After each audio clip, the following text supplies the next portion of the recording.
This video is going to take a look at projectile motion and how it relates to parametric equations. So first thing is just to define what projectile motion is. If a projectile is launched at an angle of theta with the horizontal and initial velocity of v, then the path has the equations. I should say has. I just realized that that is mistyped, the equations.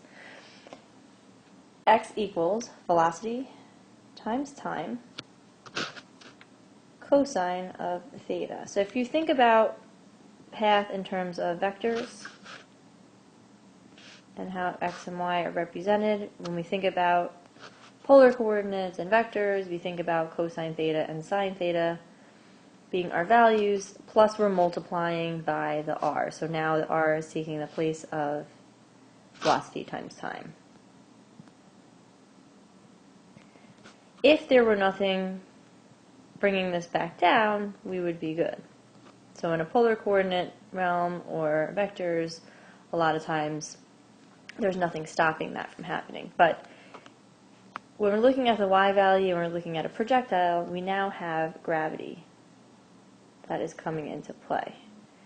So we're going to add on 1/2 times the gravity constant t squared. And that makes this that parabolic motion that you're going to see. So g is our gravity constant. We have two options.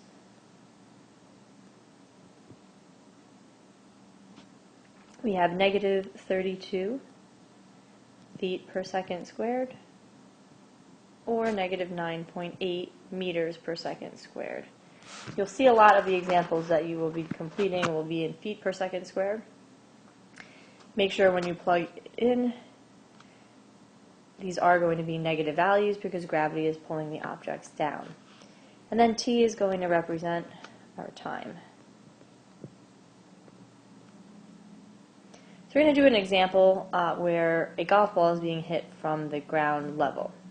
I'm going to do the problem as if it may not be from the ground level in case you encounter one of those situations. But there are two ways to do some of the parts of this problem. So suppose that Jim hits a golf ball with an initial velocity of 150 feet per second at an angle of 30 degrees with the horizontal. Our parametric equations will be 150 cosine 30 times t, and leave it this way unless it simplifies down nicely.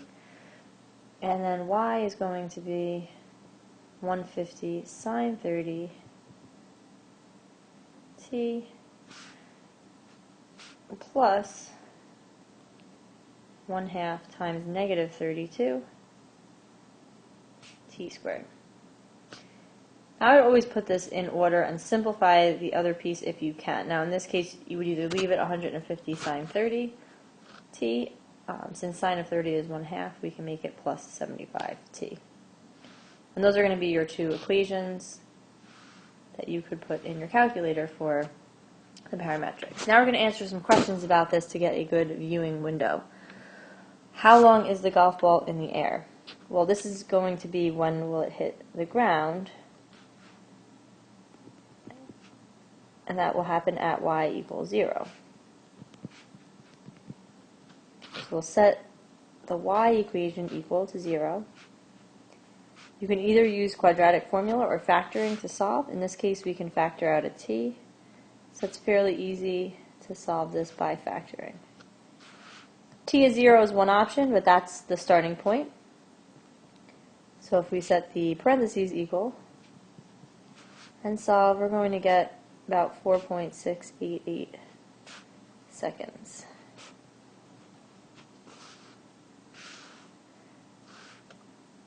Now since we're starting from the ground and then going back, if we're trying to find that maximum value, we can use the dividing by 2, although my picture does not look that way. So we're going to go to our second slide. And again, normally when we're finding maximum, we want to be looking at the vertex. The vertex is going to be that halfway point, and since we know the full distance, we could just divide by 2. The other option is to use negative b over 2a.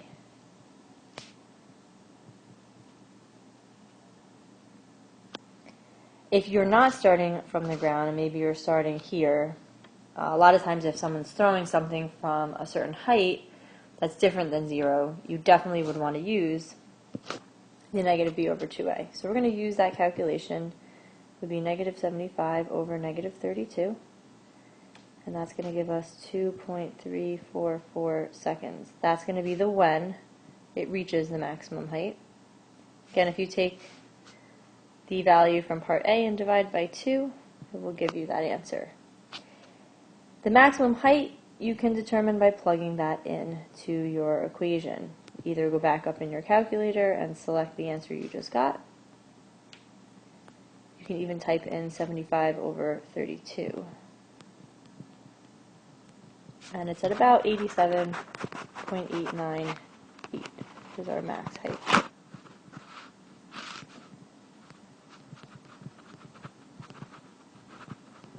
All of these things will then help us determine a good viewing window for our X maxes, Y maxes, T min, T max.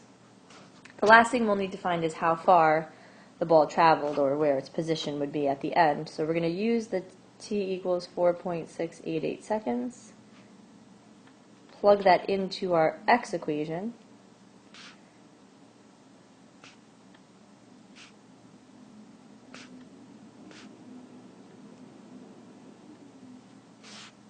and that's going to give us a value of 608.924 feet.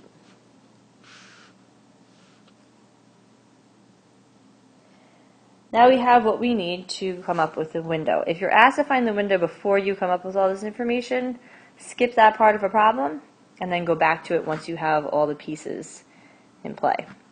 So in this case, our T min, our X min, and our Y min can all be 0.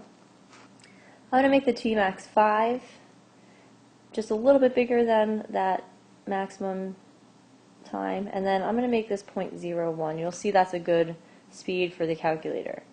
X max 610, a little bit bigger than the 608, and Y max, you could do 90 or 100. I think I did 100 with the calculator, but anything larger than the max height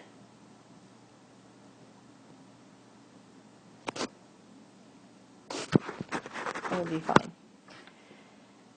Make sure to check out the calculator video for how to match all this information up with the simulation, which is really the parametric part of this, because most of the other part of this question is an Algebra 2 type situation.